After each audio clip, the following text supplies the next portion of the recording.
কি তোর নাই রে মুমিন ভাই মরণের কথা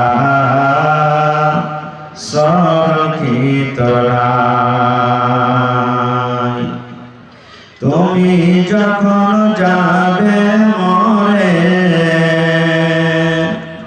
তুমি যখন যাবে মরে নিয়ে যাবে খাটে করে রেখে দিবে মাটির বিছানায় রে মুমিন ভাই মরণের কথা স্মরণ কি তোর নাই মরণের কথা মনে কি তোর নাই রে মুমিন ভাই মরণের কথা মনে কি তোর নাই মাল ধন পয়সা করি মাল ধন পয়সা করি থেকে যাবে দালান বাড়ি মাল ধন পয়সা করি থেকে যাবে পাকার বাড়ি কিছুই তোমার কাজে আসবে না রে মুমিন ভাই মরণের কথা মনে কি তোর নাই মরণের কথা স্মরণ কি তোর নাই রে মুমিন ভাই মরণের কথা মনে কি তোর নাই নারে তাকবীর আজকে জলসা যোগ্যতম শ্রদ্ধেয় সভাপতি সাহেব উপস্থিত ওলামায়ে কেরাম সামনে বসে থাকা ইসলাম দরদি দিন দরদি ভাই বাবাজিরা পর্দার আশিক মায়েরা খেলাম সমস্ত তারিফ ও গুণগান সে মহান আল্লাহ তাবারক ওয়া তাআলার জন্য যে মহান আল্লাহ তাবারক ওয়া তাআলা এই ঠান্ডার মৌসুমে নরম গরম বিছানাকে ত্যাগ করে এই মাদ্রাসার প্যান্ডেলের তলাতে একত্রিত হয়ে বসে বলার শোনার তৌফিক দিয়েছে তাই আমরা আল্লাহ তাবারক ওয়া তাআলার প্রশংসা করি অন্তর থেকে মহব্বতের সাথে সকলে পড়েন আলহামদুলিল্লাহ আল্লাহর তারিফ ভাই একটু মুখ খুলে জোর করে পড়েন আলহামদুলিল্লাহ তারপর আমাদের শেষ নবী হযরত মুহাম্মদ রাসূলুল্লাহ পড়েন সাল্লাল্লাহু আলাইহি ওয়াসাল্লামের উপর ওয়াল্লাহু তাআলা শরীফ শান্তি ধারা বর্ষিত হোক আমিন আল্লাহুম্মা সাল্লি আলাইহি আল্লাহুম্মা বারিক আলাইহি ভাই মুসলমান আজকে আমি যে বিষয় নিয়ে আপনাদের সঙ্গে আলোচনা করব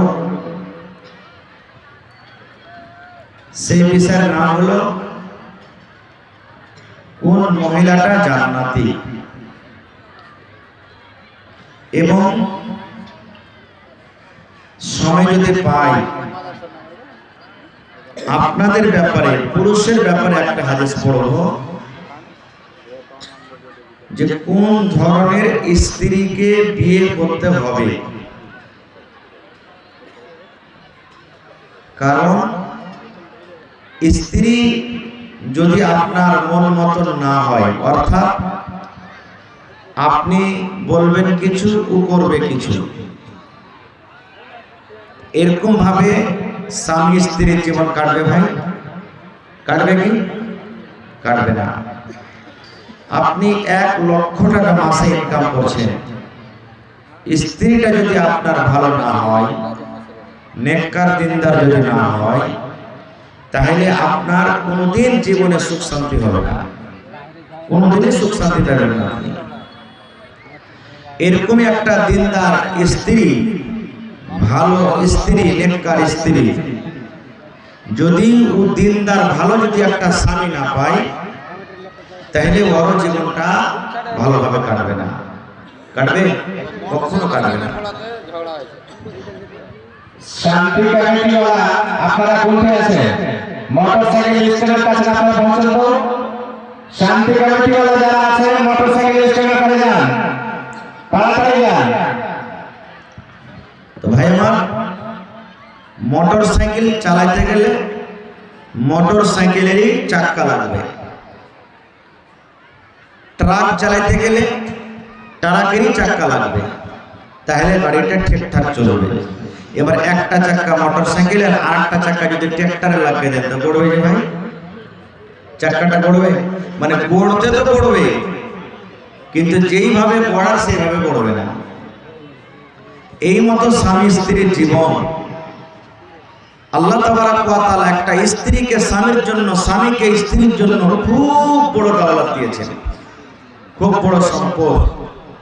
একটা স্ত্রী জীবনে কিচ্ছু চায় না, শুধু চায় যে আমি আমার স্বামীর জন্য শুধু মহব্বত ভালোবাসা পাই, আমি যেন আমার স্বামীর যেন আমি মহব্বত ভালোবাসা পাই, আমাকে যেন আদর করে। এক টাইম এক পেট যদি কম খেতে পাই তাও চলবে, কিন্তু স্বামীর মহব্বত ভালোবাসা চাই। এই মতো একটা পুরুষ নিজের স্ত্রীর ভালোবাসা চায়। ভালোবাসা কেমন দেওয়া হবে? কি দিয়ে হবে ভালোবাসা? এই জীবনটা কিভাবে চলবে, এই জীবনটাকে কিভাবে চালাতে হবে, এর জন্য ইলমের দরকার আছে। আছে না নেই ভাই? ইলমের দরকার আছে না? বলেন আপনারা, হ্যাঁ না বলেন? আছে।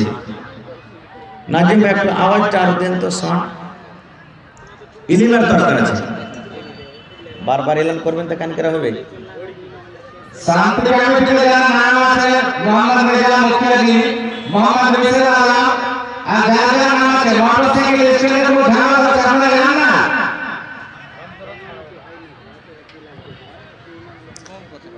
যারা মোটরসাইকেল স্ট্যান্ডে ঝামেলা করছেন ভাই, এটা দিনই জালসা। কোনো কথা হয়েছে আরামের সাথে কহেন, আরামের সাথে কাজ করেন, আল্লাহর রাস্তায় কোনো ঝামেলা করিয়েন না। তো ভাই আমি বলছিলাম আজকে খুব দামি কথা দিয়ে যাব। যদি আজকে কথাগুলো আপনারা মনে করে যান, ইনশাআল্লাহ দুনিয়া আখিরাত আপনার জন্য কামিয়াব হয়ে যাবে। মায়েরা তো বলবো, খালারা বলবো, আজকে আমাদের শেরশাবাদী সমাজে এখানে খুব ভালো ভালো জ্ঞানী বুদ্ধিজীবী মানুষ আপনারা বসে আছেন। আপনারা জানছেন যে এই বর্তমান জামানাতে, বর্তমান যুগে, বর্তমান টাইমে সব থেকে যদি মুসলমানের ভিতরে কেস মোকদ্দমা, লড়াই ঝগড়া যদি হয়েছে, তো একটা বেটা বেটি নিয়ে হয়েছে, স্বামী স্ত্রী নিয়ে ঝামেলা হয়েছে। দেখেন থানাতে, দেখেন মহিলা থানাতে, দেখেন মহিলা কোর্টে, দেখেন যত রকম কেস আপনি পাইবেন, সব থেকে আপনি দেখবেন যে একটা লড়কা লড়কির কেস চলছে। কারণটা কি জানেন? ইলমের কমি। কারণটা একটাই, ইলমের কমি। আমরা টাকার লালচে, টাকার লোভে বেটা বেটির বিয়ে দিয়ে দিচ্ছি, বেটা বিয়ে দিয়ে দিচ্ছি যে বিহাটা দিয়ে দেন, আরে কিছু টাকা ইনকাম হবে, টাকা পেয়ে যাব। বেটির বাবু বিয়ে দিয়ে দিচ্ছে, বিহাটা দিয়ে দেন, আরে রিস্তাটা ভালো আছে, ছেলেটা ঠিকঠাক দেখতে শুনতে ভালো আছে, বিহাটা দিয়ে দেন। মানে দুজনেই আমরা এটাই মনে করে রিস্তা করছি। এবার ফলে কি হয়েছে, ওই রিস্তা তখন আর কিছুদিন পর চলে না। কেমন ভাবে রিস্তা চালাইতে হবে ভাই? একটা পুরুষের হাদিস বলছি, একটা মহিলার হাদিস বলছি। আল্লাহ রাসূলের জামানাতে এক বাপ নিজের বেটির বিয়ে দেবে। সহি হাদিস, সহি হাদিস। আল্লামা আলবানী আত-তারগীব সহি বলেছেন হাদিসটাকে। এক বাপ নিজের বেটির বিয়ে দেবে। বেটি বলছে আব্বা আমি বিয়ে করব না। বাপ বিয়ে দেবেন, বেটি বলছেন আব্বা বিয়ে করব না। তো বাপ চলে গেলেন নবীর দরবারে। ওই টাইমে নবীর দরবারে চলে গেলেন। নবীকে বলছেন, ইয়া রাসূলুল্লাহ, আমার বাড়িতে আমার বেটি আছে, আমি আমার বেটির বিয়ে দেবো মনে করছি, কিন্তু বেটি রাজি নাই, বলছে আব্বা আমি বিয়ে করবো না। তো নবীজি বললেন যে তোমার বেটিকে আমার কাছে নিয়ে এসো, যাও। বাড়ি গেলেন, বেটিকে সাথে করে নবীর দরবারে চলে গেলেন। যাওয়ার পর রাসূল বলছেন যে আরে বাবা, তোমার আব্বা জান তোমার বিয়ে দিবে, তো তুমি ইনকার করছো, কারণটা কি? রাজি হয়ে যাও। তোমার আব্বা তোমার জন্য একটা ভালো ছেলে, ভালো বর দেখে তোমার বিয়েটা লাগিয়ে দিবে, তুমি রাজি হয়ে যাও। এই আমার মায়েরা ভাইয়েরা যারা গার্জিয়ান, ভালো করে হাদিসটা শুনেন। যখন নবীজি ওই বেটি ছেলেকে বলছেন যে তোমার আব্বা তোমার বিয়ে দিবে আর তুমি বলছো করবো না, কারণটা কি, রাজি হয়ে যাও, তখন ওই মেয়ে ছেলেটা কি বলছেন জানেন? আল্লাহর নবী গো, বাপ আমার বিয়ে দিবে, আমি আব্বার কথা শুনি না, মানি না, ইনকার করছি, আব্বা যেন আমি বিয়ে করবো না। কিন্তু কেনে করবো না, একটু আমার কথা শুনেন নবী গো। নবীজি বললেন বাবারে কি কথা? এবার ছেলেটি ছেলে বলছেন নবী গো, ধরেন আমার বিয়ে হয়ে গেল, আমি শ্বশুরের বাড়ি চলে গেলাম, আর শ্বশুরের বাড়ি যাওয়ার পর যে আমার স্বামী হবে, যে আমার হাজবেন্ড হবে, যে আমার পাতি হবে, ওই আমার পুরুষের কতটুকু কথা আমাকে মেনে চলতে হবে। আমার উপরে আমার পুরুষের কতটুকু হক রয়েছে নবীজি, আমি যতক্ষণ পর্যন্ত না জানবো ততক্ষণ পর্যন্ত না কিছুই বলবো না। আমি আমার স্বামীর খেদমত করতে পারবো কি পারবো না, আমি আমার স্বামীর কথা মানতে পারবো কি পারবো না, আমি আমার স্বামীর কথা মতো জীবনটা কাটতে পারবো কি পারবো না। আল্লাহ নবী গো, একটু আপনি আমাকে দয়া করে বলেন তো, আমার যে স্বামী হবে ওই আমার স্বামীর আমার উপরে কি হক রয়েছে, একটু দয়া করে বলে। কত সুন্দর প্রশ্ন। হ্যাঁ, এই মহিলারা ছোটকালে যদি আপনার বাপ যদি আপনার বিয়ে দিয়ে দেয়, আপনিও নিজের বাপকে প্রশ্নটা করতে পারেন, আব্বা আমি এখনো পুরুষের খেদমত করতে পারবো না, আমি শ্বশুর শাশুড়ির খেদমত করতে পারবো না, আমি এখন যাবো না, শ্বশুরের বাড়িতে যাবো না, বিয়ে করবো না। বা আপনার যদি জানার থাকলে আপনি জানতে পারেন। যখন এই প্রশ্ন করে দেওয়া, এবার নবী আমার বলছেন, হে আল্লাহর বান্দারে তোমরা শুনে নাও, তোমার উপরে তোমার স্বামীর অতটুকু হক করেছে, অতটুকু হক করেছে, কতটুকু হক করেছে। নবী আমার বলেছেন, মহিলা রে, যদি তোমার স্বামীর গতরে যদি ফোট হয়, তোমার স্বামীর গতরে যদি ঘাও হয়, তোমার স্বামীর গতরে ফোট হয়, আর ওই ফোটটা পেকে গেছে, আর ফোটটা পেকে রক্ত বইছে, খুন বইছে, ফোট চলছে, আর ওই মতো অবস্থায় তোমার স্বামী যদি তোমাকে বলে, বিবি রে তুমি আমার এই ফোটটাকে সাফ করে দাও রে বিবি, রক্তটাকে সাফ করে দাও, আমার এই খুনটাকে সাফ করে দাও, কে দিয়া সাফ করবে বিবি রে?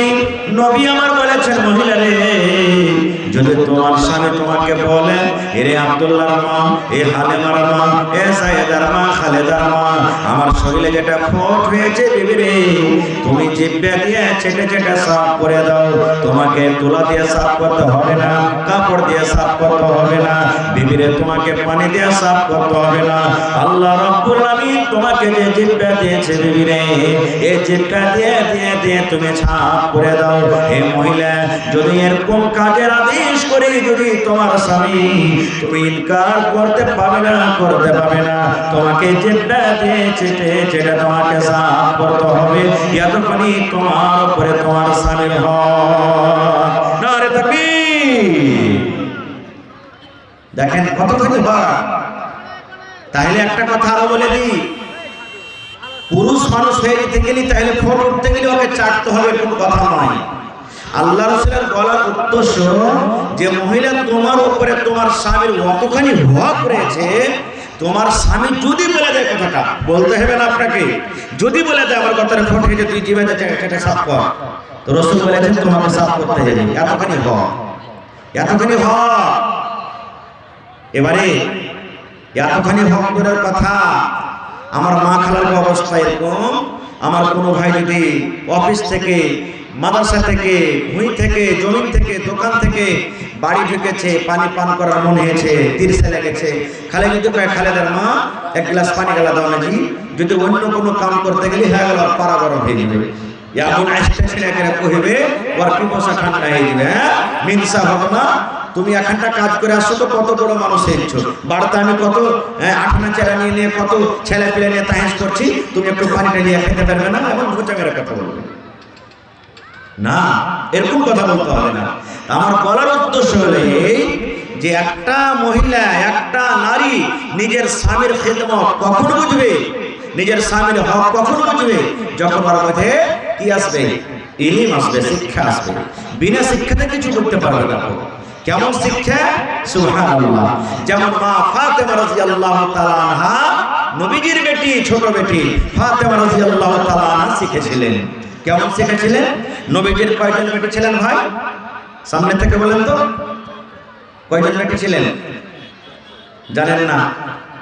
হ্যাঁ, 4 জন বেটি। কয়জন বেটি? 4 জন। সব থেকে ছোট বেটির নাম কি?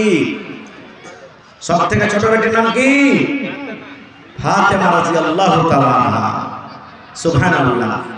আর এই ফাতেমা রাদিয়াল্লাহু তাআলা আনহার নিজের মার নাম কি কহেন তো আপনারা? হযরত খাদিজা রাদিয়াল্লাহু তাআলা, এটা নিজের মা। বাকি যতটি মা এগুলো সব সতার মা।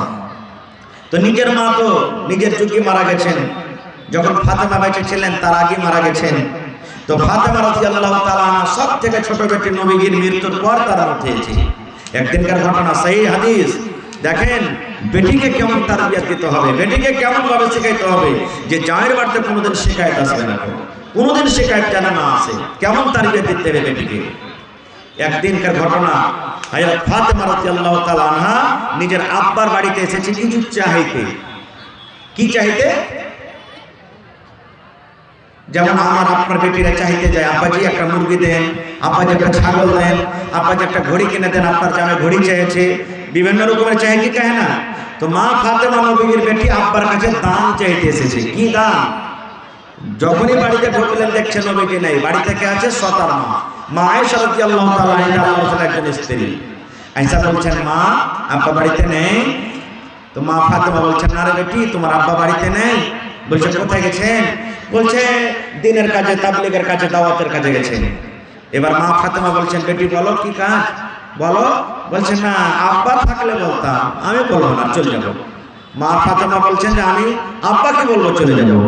এবার আর রুকলেন না বাড়িতে। এ মায়েরা খালারা, আর রুকলেন না ফাতেমা যে আব্বা বাড়িতে নাই। 2 ঘন্টা 3 ঘন্টা পর যখন আব্বা আসবে, আব্বার সাথে কথা বলবো, দেখা করবো, তারপরে যাবো না।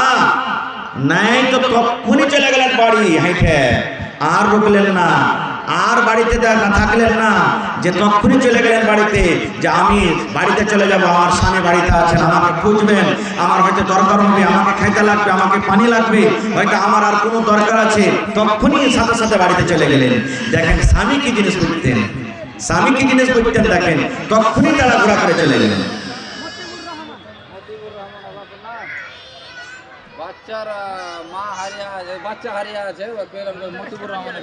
মতিউর রহমানের বেটি হারিয়ে আছে। মা খালা জয়টা ছেলে পেলে বাইন যাইছেন, তো এখানে 3 হাত 4 হাত দড়ি বাইন দিলে আসবেন, আর সবার এখানে হাত আর পা বাইন আঁচলে বাইন যেতে হবে, যাতে পুলিশ ছুটে না পালাতে হবে।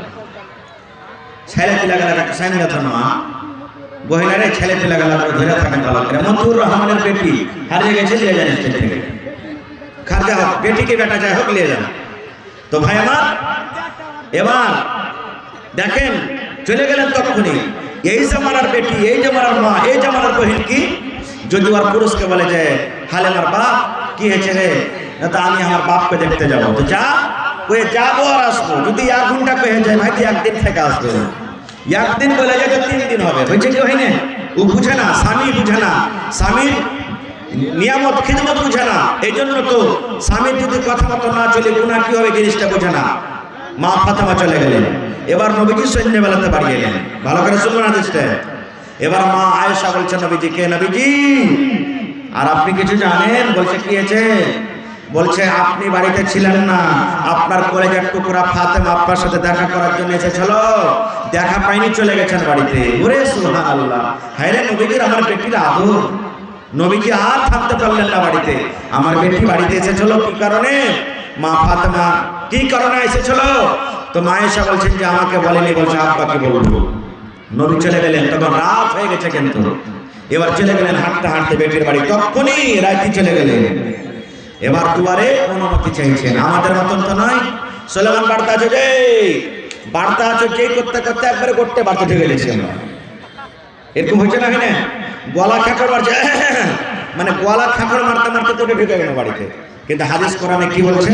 যে তুমি দুয়ার থেকে খাড়িয়া সালাম দাও, আসসালামু আলাইকুম। বাড়ি থেকে যদি জবাব আসার বলে ঠিক আছে ভাই তুমি আসো, তাহলে যাও না তো ঘুরে চলে এসো, 3 বার পর্যন্ত সালাম দিতে হবে।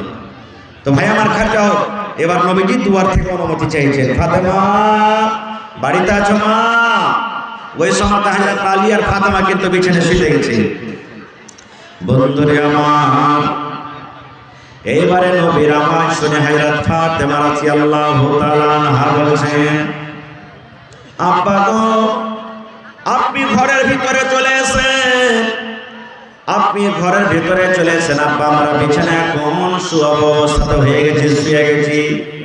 নবী আমার বলছেন, ফাতেমা আমার জামাই আলী কই? আলী কোথায় আছে? আলী কই? আমার জামাই আলী কই?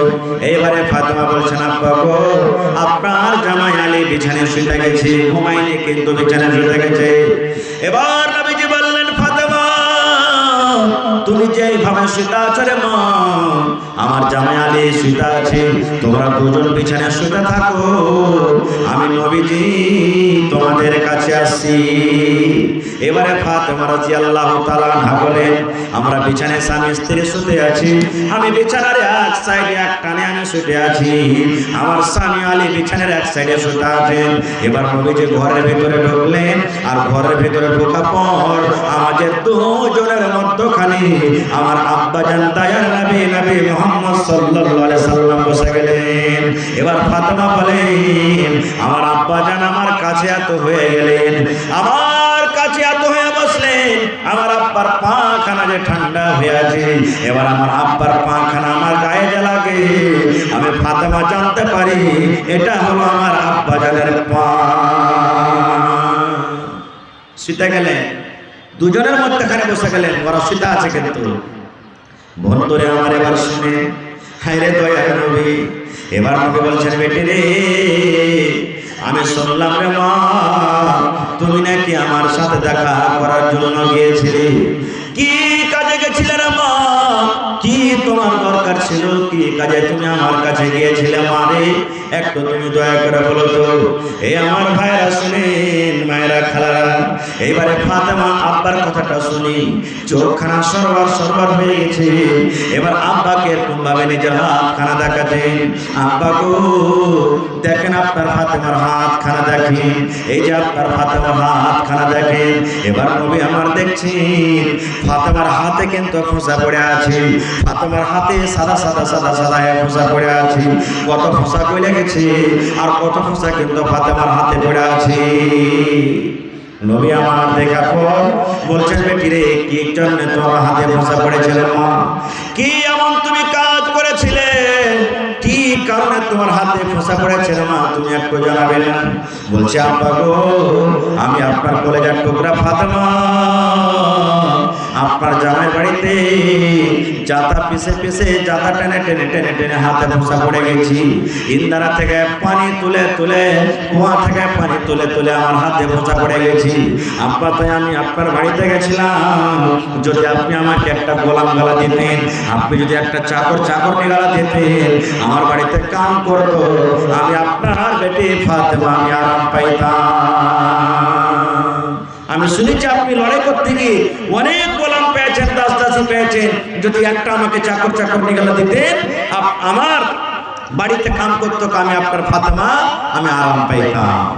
ভাই আমার, এবারে নবীজি গোলাম দিলেন কি দিলেন না, আল্লাহ বাঁচিয়ে রাখে, এই হাদিসটা আবার কোনোদিন বলবো। তার আগে একটা কথা বলি, ফাতেমাটা কে? আপনারা বসে যান ভাই, একটু মেহরবানি করে, পিছু অসুবিধা হয়ে যাবে, মানুষের বসে যান। ফাতেমাটা কে? আল্লাহ রাসূল সাল্লাল্লাহু আলাইহি ওয়াসাল্লাম বলেছেন, আদম নবী থেকে নিয়ে আমাদের শেষ নবী নবী মুহাম্মদ সাল্লাল্লাহু আলাইহি সাল্লাম পর্যন্ত যত দুনিয়াতে নবী এসেছেন, সমস্ত নবীদের সরদার হলেন নবী মুহাম্মদ সাল্লাল্লাহু আলাইহি সাল্লাম, যাকে ইমামুল আম্বিয়া বলা হয়েছে। আজকে একটা ইমাম সাহেব একটা গ্রামের ইমাম হয়, একটা মাওলানা একটা ইমাম হয়, একটা মসজিদের ইমাম হয়, একটা ঈদগাহের ইমাম হয়, মসজিদের ইমাম হয়, কিন্তু আমার ভাইয়ার নবী হলেন সুবহানাল্লাহ কোন সাধারণ মানুষের ইমাম নয়, উনি ছিলেন ইমামুল আম্বিয়া, যত দুনিয়াতে নবী ছিলেন সমস্ত নবীদের ইমাম। আল্লাহর নবী বলেছেন, আল্লাহ রাব্বুল আলামিন জান্নাতের চাবি আমাকে দেবে, আমি শেষ নবী, সর্বপ্রথম জান্নাতের দুয়ার খুলবো রে, সর্বপ্রথম জান্নাতের গেট খুলবো, তারপর আমার উম্মতের হিসাব কিতাব হবে। দয়ার নবী বলেছেন আমার উম্মত যতক্ষণ হিসাব কিতাবের পর জান্নাত জাহান্নাম না হবে ততক্ষণ পর্যন্ত কোনো নবীর উম্মত জান্নাতের ভিতরে যাবে না। এরকম নবীর বেটি ফাতেমা নিজের পুরুষের বাড়িতে কাম কাজ করে যাতা টেনে টেনে টেনে হাতে ফোঁসা করে দিলেন, তাও নবী জামাইকে বকা ঝকা করলেন না। নারে তাকবীর। আর ফাতেমাটাকে আল্লাহ রাসূল বলেছেন আমার বেটি ফাতেমা জান্নাতে যাবে। কোথায়? জোরে বলেন কোথায়? নবী বলেছেন আমার বেটি ফাতেমা জান্নাতে যাবে। শুধু জান্নাতে যাবে না, নবী আমার বলেছেন যত মহিলারা জান্নাতের ভিতরে যাবে, যত নারীরা জান্নাতে যাবে রে, সমস্ত নারীদের সরদারনি হবে জান্নাতের ভিতরে আমার কলিজার টুকরা ফাতেমা। এরকম জান্নাতি মহিলা, জান্নাতি মেয়ে ছেলে স্বামীর বাড়িতে কাম কাজ করে হাতে ফোঁসা ফেলে দিতে, এত নেককার মেয়ে ছেলে, তাও নবীজি একবার বকাঝকা করলেন না। আর আজকে আমাদের অবস্থা কি জানেন? যদি খালি বলে দেয় মাগে কিরে বেটি আর এর বাড়িতে থাকতে পারবো না গা মা, এই মিনিসের বাড়িতে আর থাকতে পারবো না, চলতে পারি না গা মা, আর আমি থাকতে পারবো না, জীবনযাপন করতে পারবো না। এবার আমরা কি করছি? যেটা দুনিয়াদারি আমাদের চলছে, বলছি বেটিরে চলে আইতি কোনো রকম, বাড়িতে চলে এলো মায়ের, 10 দিন 15 দিন বাদ ছেলেটা এলো, 5-7টা হাট্টা কাট্টা চাংড়াকে ফিট করে রেখেছে, বলছে মেরা বেটাকে ধরে বান খুঁটিতে, আর 5টা লোককে ডাক, 3 লাখ টাকা দিয়েছি, 3 লাখ টাকা বিয়েতে খরচ হয়েছে, 6 লাখ টাকা দিয়ে আমার বেটিকে তালাক করে যা। এগুলা হয়েছে না হয় না? জোরে বলেন হয়েছে না হয় না? সুবহানাল্লাহ। একটা ঘটনা বলছি, মাকে কি করতে হবে, বাপকে কি করতে হবে। একটা ঘটনা এসেছে, হাদিসের কথা নাই, বোঝার জন্য, যে এক বেটি ছিলেন বিয়ে কিছুদিন পর মাকে একদিন বলছে মা আমি পুরুষের বাড়িতে চলতে পারবো না খো, আমি চলতে পারবো না খো। তো মা বুদ্ধি দিচ্ছে যে তুই চলতে পারবি না তো কি করবি? বলছে আমি তালাক নিয়ে নেবো। তো মা বলছে না তোর তালাক করাবো না, তোর স্বামীকে তুই মেরে ফেল দে। মা বলছে তোর স্বামীকে তুই মেরে ফেল দে। বলছে হ্যাঁ মা কেমন করে মারবো? বলছে বেটিরে সুন্দর একটা ডাব্বাতে চূড়ান ফাঁকি দাওয়া নিয়ে এসে দিয়েছি। মা বলছে বেটিরে এই ডাব্বার ভিতরে তোমাকে যে চূড়ান দিলাম, এই ডাব্বার ভিতরে তোমাকে যে ফাঁকি ওষুধ দিলাম, দাওয়া দিলাম, এই দাওয়াতের মা জহর মিলা আছে, বিষ মিলা আছে রে মা। যখন যখন তোমার স্বামী খাইতে বসবে তুমি একটু করে খানাতে মিলে মিশাল দিয়ে দিবে, একটু করে তুমি তরকারিতে দিয়ে দিবে, একটু একটু করে দিবে, যেন তোমার স্বামী তোমার পরে শক না করতে পারে, তোমার স্বামী তোমার পরে জানতে না পারে। কিন্তু বেটিরে শুন, যতদিন তুই এই ওষুধটা খাওয়াবি রে মা, এই ডাব্বাটা যতদিন শেষ না হবে, 3 মাস লাগুক, 4 মাস লাগুক, 5 লাখ মাস হোক, যতদিন লাগবে রে মা, কোনদিন খবরদার তোর স্বামীর সাথে তুই ঝগড়া করবি না, নরম করে করে করে করে তোর স্বামীর সাথে কথা বলবি, স্বামীর খেদমত করবে। স্বামী যখন তোর দোকান থেকে আসবে, বাজার থেকে যখন আসবে, তুই ব্যাগটা হাত থেকে নিয়ে নিবি, তাড়াতাড়ি করে ওকে খেতে দিবি, ওকে তেল মাখিয়ে দিবি, ওকে আদর করবে। শোন রে বেটি, যদি রাগ করে কোনো কামে কোনো কারণে যদি জামাই বাবা তোকে 1 থাপ্পড় 2 থাপ্পড় মেরেও দেয়, বেটিরে শুন, গরম করে খবরদার ওকে রাগ করে কোনো কথা বলবি না রে মা, খবরদার গোসা করে কোনো কথা বলবি না, মায়ের খায়া সহে দিবি, কিন্তু তুই খুশি মনে স্বামীর বাড়িতে থাকবি। আর যখন যখন খাইতে বসবি, চা খাইতে একটু দিয়ে দিবি, ভাত খাইতে একটু দিয়ে দিবি, যা বাড়িতে খাবার থাকবে একটু একটু একটু করে তুই চূড়ান মিশাল করে দিবি। ওই জহার বিষের আসার তোর স্বামীর পেটের ভিতরে যাবে, আর আস্তে আস্তে করে করে করে করে গোটা শরীরে বিষটা চলে যাবে। এবার একদিন দেখবে তোর স্বামী দুনিয়া থেকে বিদায় হয়ে যাবে। নারে তাকবীর। আল্লাহর নবী দিনের নবী গো, নবী ছিলেন দিনের দিওয়ানা। আল্লাহর নবী দিনের নবী গো, নবী ছিলেন দিনের দিওয়ানা। দেখে নবীর মুজিজা ভাগবতী মা খাদিজা, সহিপে দিলেন জীবনের জৈব। আল্লাহর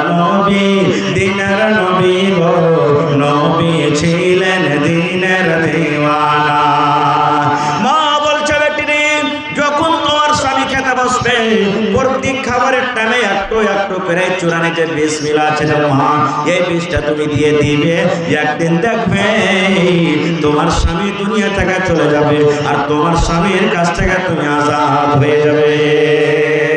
এবার আপনাকে প্রশ্ন করছি, এই মায়ের বুদ্ধিটা ভালো হয়েছে? এই মায়ের বুদ্ধিটা যে দিয়েছে ভালো হয়েছে? আপনারা যে হ্যাঁ কয়েছেন যে হুজুর জোহর যে খাইছে, হ্যাঁ জোহর যে খাইছে যে ভাই, তারপরে মুড়ি হিলেছেন যে না এটা বুদ্ধি ভালো হয়েছে। সুবহানাল্লাহ। তাহলে যারা হুঁশিয়ার